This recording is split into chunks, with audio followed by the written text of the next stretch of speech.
আসসালামু আলাইকুম। বাথরুম যেগুলা করে সাধারণত ওগুলোর উপরে কিন্তু একটা পলসাদ থাকে। পলসাদ থাকার কারণটা হচ্ছে একটা, উপরের যে স্যানিটারি পাইপগুলো আছে সেগুলা ওই পলসাদের মধ্যে থাকে। দ্বিতীয়ত আরেকটা কারণ আছে, সেটা হচ্ছে সবচেয়ে বড় কারণ।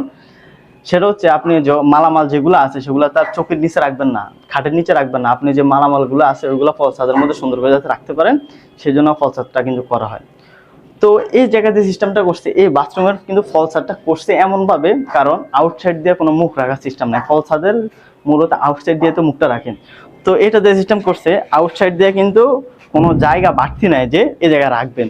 তো এটা দেখতে পাচ্ছেন, এটা কিন্তু আউটসাইড, এদিক দিয়ে ওঠার কোনো অপশন নাই।